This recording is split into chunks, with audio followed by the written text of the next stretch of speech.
দুজনই প্যাকেট হয়ে গেছে না?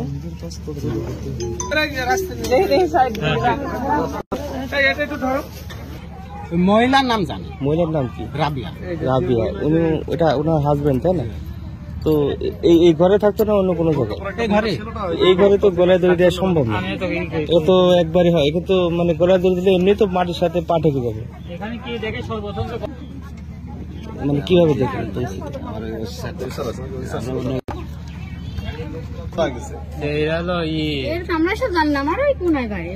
এখানকার স্থানীয় নাই না?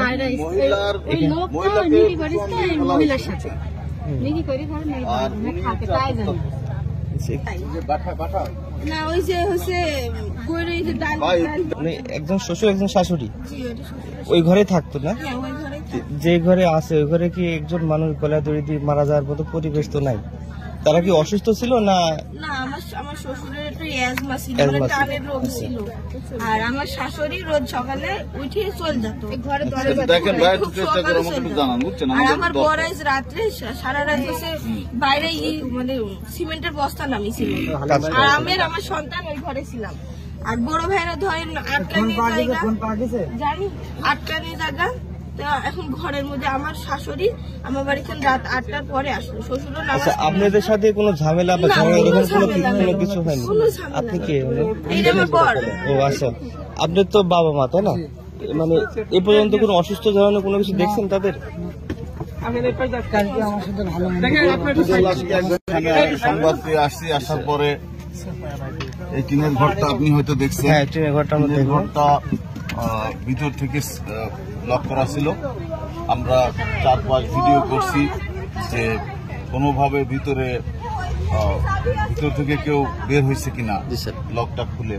তো আমরা এরকম কোনো আলামত পাইনি। উপরে টিনের চালা দেখছি, পাশের যে টিনের দেওয়া আছে সবকিছু দেখছি।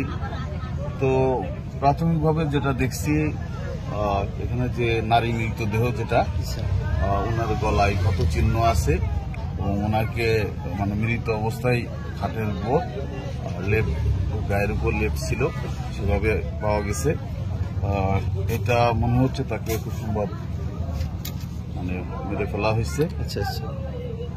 আর পুরুষ লোকটা আপনার তাকে ঝুলন্ত অবস্থায় পাওয়া গেছে, গলায় রশি দেওয়া অবস্থায়। ভিতরে কোনো কিছু একটা হয়েছে যেটা হয়তো বাইরে থেকে বোঝা যাচ্ছে না, সেটা হ্যাঁ ধারণা করছি। কিন্তু তাদের ছেলে বা তাদের ছেলের বউ কিন্তু কোনো সেরকম কোনো তথ্য দিচ্ছে না যেটা জেনে হইতে পারে। আপনার যেটা এখানে এসে যেটা জানলাম, এই লোকটা এদের বাবা না, ঠিক আছে? ওই ওনার যে নারী মারা গেছেন ওনার সেকেন্ড হাজবেন্ড আর কি। আচ্ছা আচ্ছা। ওই পুরুষ লোকটার বাড়ি হচ্ছে আপনার নাটোরের গুরুদাসপুর।